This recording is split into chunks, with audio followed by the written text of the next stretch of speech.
Hey everyone, welcome back to my channel. My name's Nicole, and yes, I am finally back at bringing you more content, more videos. So apologize for the little break, but I've been out of town, out of country. I've been visiting relatives, but I am back at home, finally getting back into a good routine and back in the kitchen. I'm hitting you today with sort of a dinners of the week video to kick off. We had a bunch of yummy things for dinners this week. I also threw in one or two of the desserts that I made. So I'm really excited to be filming again. Missed you all, and we're just gonna go ahead and jump into it. Just gonna go ahead and kick it off. So on this first night, I made spicy garlic honey chicken wings. I'm gonna go ahead and throw down the recipe for you below so that you'll have exact measurements. So I went ahead and started off with my garlic powder, chili powder, salt, pepper. I added in some cornstarch just to get those wings nice and seasoned up. And this recipe is an air fryer recipe, which I love because it's less messy. I went ahead and rubbed in the spices very well and then threw them in my air fryer at 400 degrees for about 6 or 7 minutes.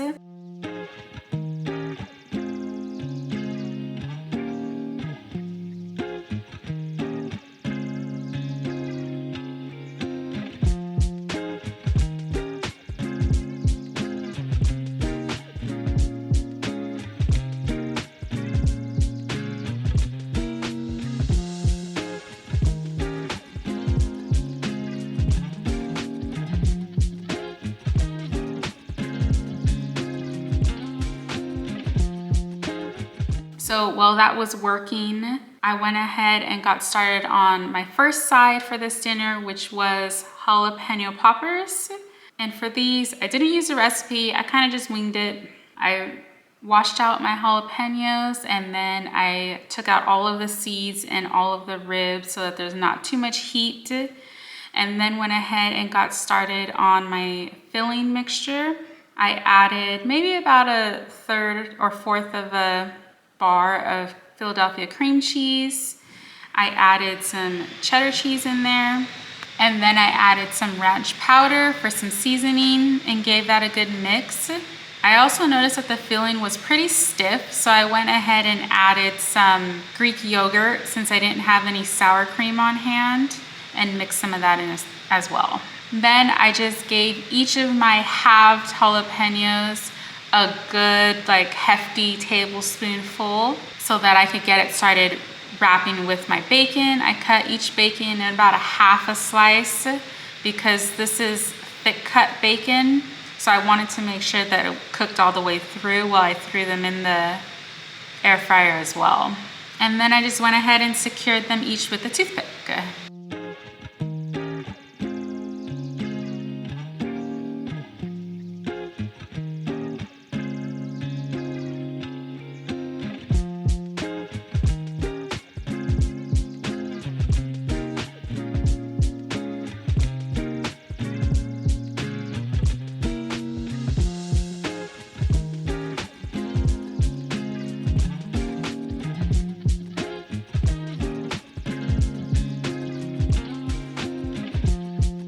Now that my wings were about halfway done, I gave those a good flip. Then my air fryer also comes with a separating rack so that I can add a second level of food. So I gave those another spray of oil. I added my separating rack and then threw my jalapeno poppers right on top so that they could finish cooking with those wings for the last 6 or 7 minutes.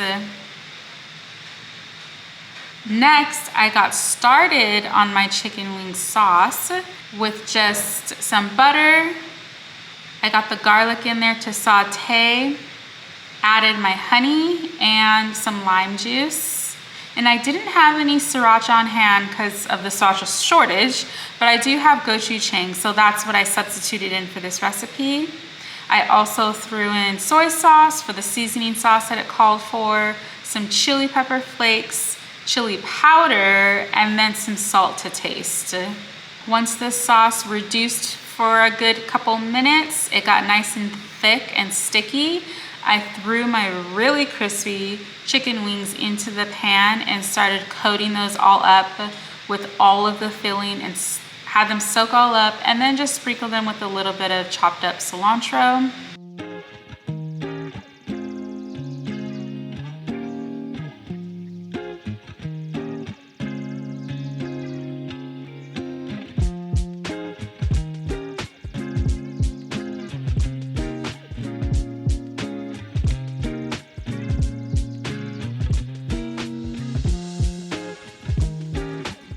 And these chicken wings were so flavorful. Highly recommend trying out that chicken wing recipe.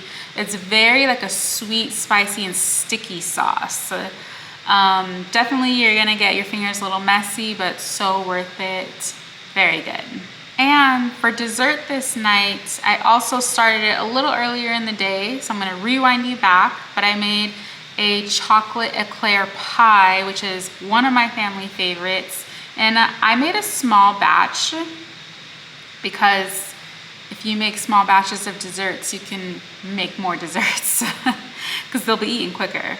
So for this one, I just got my filling mix ready, my instant Jell-O vanilla pudding, my milk in there, and whisked that all up till it got nice and thick.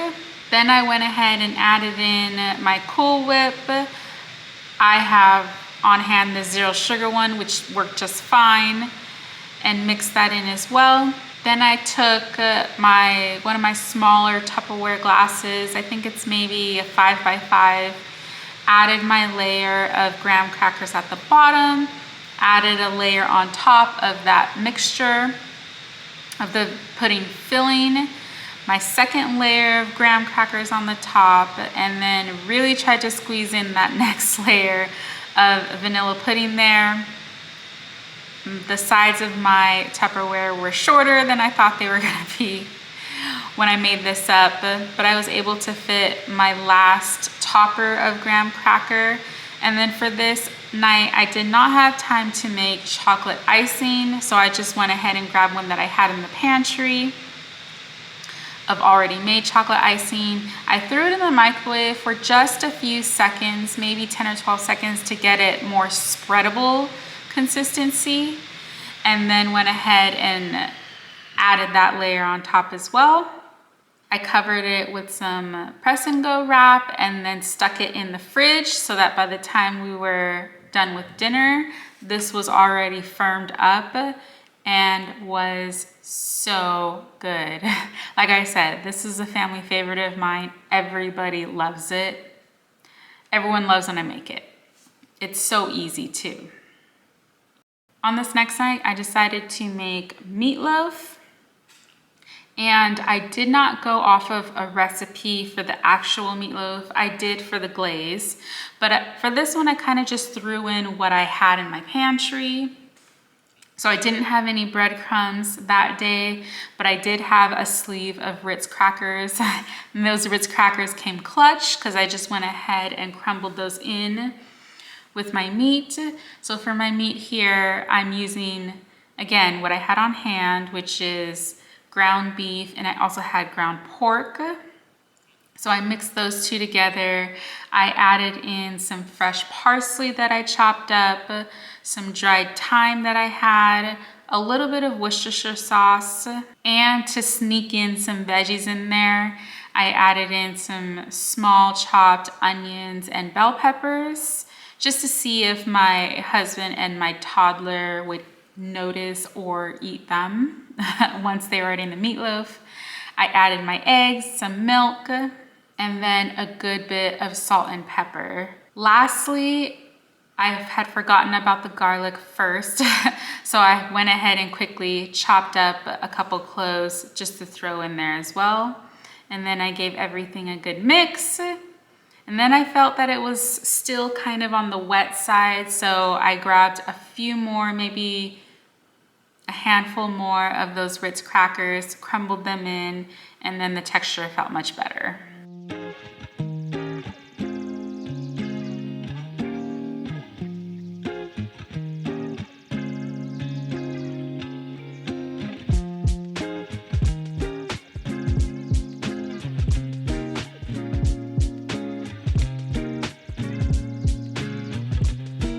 And then I used my small sort of 8x8 baking dish.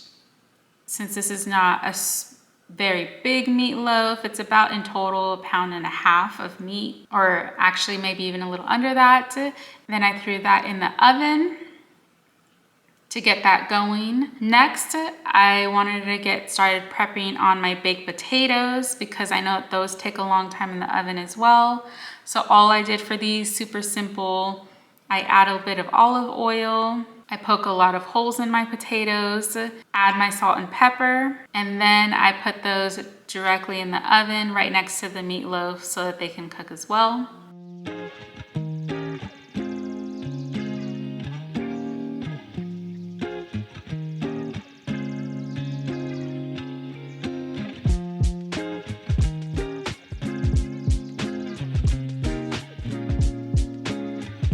And then I went ahead and got started on my meatloaf glaze.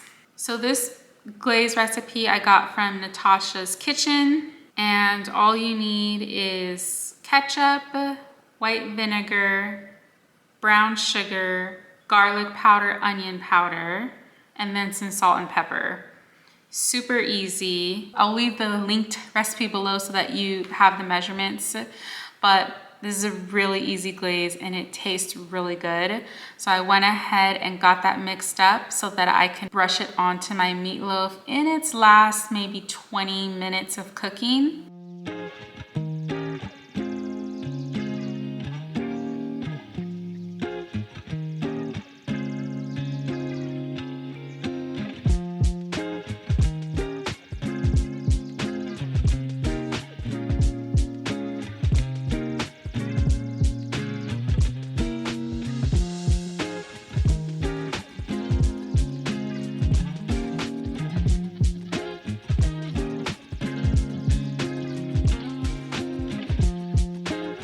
And while that was working, I got my corn boiled up.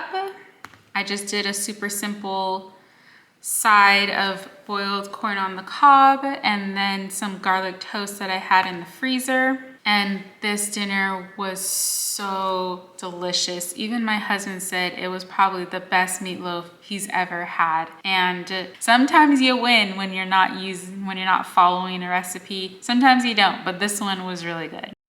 On this next night, I decided to do a teriyaki chicken because I was craving something more sweet and salty. So for this night, I used some boneless, skinless chicken thighs that I had in the freezer.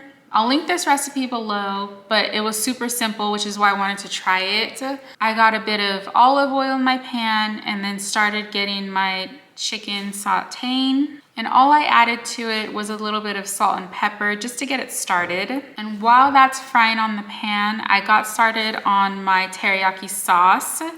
So here I throw in some chopped up garlic, which when I looked back on the recipe, I was actually supposed to add in the garlic later, but it turned out absolutely fine. So I added in my garlic, my soy sauce, I added fish sauce and rice wine vinegar, a little bit of brown sugar, and gave that a good mix.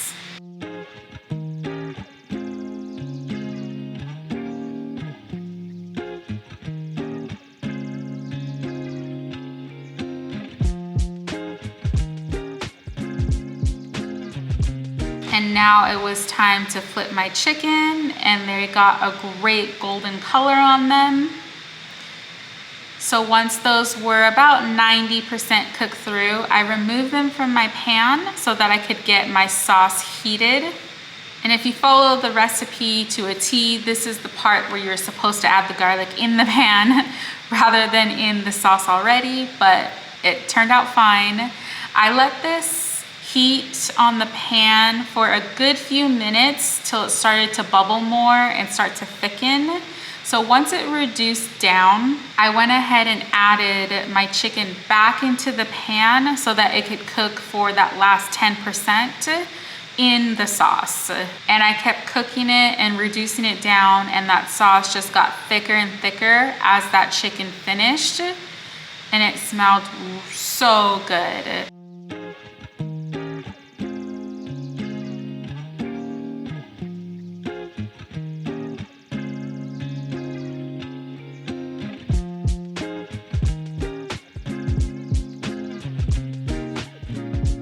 And then all I did was pair that with some chow mein noodles, some pre-made packaged noodles that I have from Costco. And this dinner night turned out great. Love this recipe because it was so easy. It was flavorful, and it took me maybe 15 minutes to throw together. Definitely recommend you try that one. And then for dessert this night, I decided to make an Oreo peanut butter pie. I already had in my pantry this Oreo pie crust that I had gotten on clearance for like $2.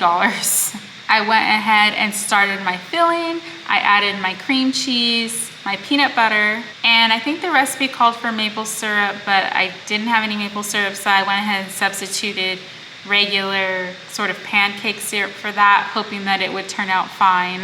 I gave that a good mix with my mixer and then added in my Cool Whip, my powdered sugar. So the recipe originally didn't have too much powdered sugar in it, but I ended up, not shown here, I ended up adding more because I felt that it wasn't quite sweet enough. And my husband likes things even sweeter than I do, so I added more. Once I got that filling whipped up, I threw it in my Oreo shell. And then just on top, I drizzled a little bit of caramel, sugar-free caramel syrup. And this turned out great. Love no-bake desserts. They're so easy.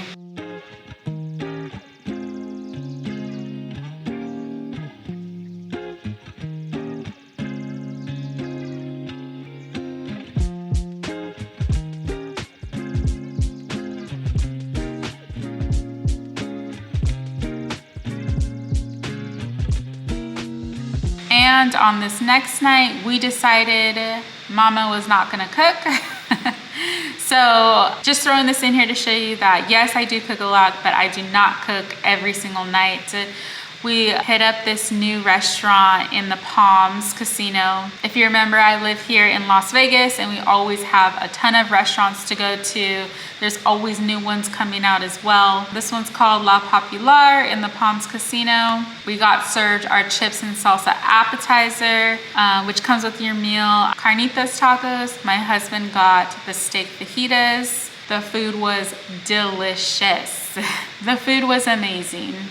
And for this last night, we decided to do sort of like country fried pork chops. And I had bought this Kentucky kerneled seasoned flour, which I've actually never used before. I've seen it a lot, but I've never used it myself. And my mom told me that she had used it recently and it was pretty good. So I have this sort of thick cut pork chop here, which I'm only going to make one because it's quite large and I think it's enough for two. It was enough for two because it was thick. And I went ahead and added some garlic salt and pepper to each side of that and soaked it in my milk so that I could dust each side with that seasoned flour next. And I'm using a bone-in pork chop. I just find that those usually come out a lot juicier than the boneless ones, at least for me. The boneless ones sort of come out a bit dry, so I always buy my pork chops bone-in. I had my oil already heating in the skillet, so I threw that on once it was to temp to get the first side going.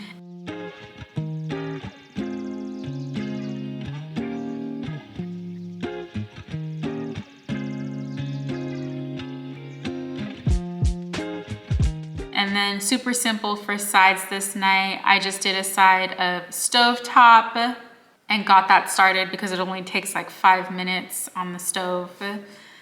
And flip my pork chop, and then I put it on a cooling rack to rest for a bit. You definitely want to do that for anything that you're frying because you don't want it to get soggy. So then I started on gravy next.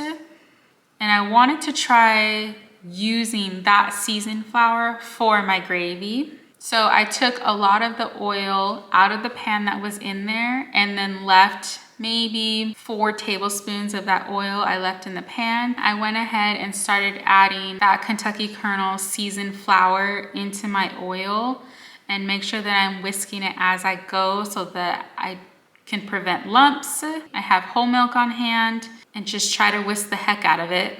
And then I gave it a little taste and it didn't taste as flavored as I was hoping for using that seasoned flour. So I did add a bit of my own in the end, some salt, some pepper, some seasoned salt, some pepper, and then threw in some fresh parsley just to top it off with, and then served that with a really simple green salad on the side. The pork chop was very good. It was still moist. And then I just cut the pork chop in a half because that was a pretty hefty serving alone. Turned out delicious. And that was it for our dinners of the week. I hope you enjoyed that and it gave you some ideas for your dinners. If you want to hang out with me some more in the kitchen, stick around because I have more videos coming out. Or in the meantime, watch a couple of these that I have up here. Thanks for watching, and I'll see you in the next one.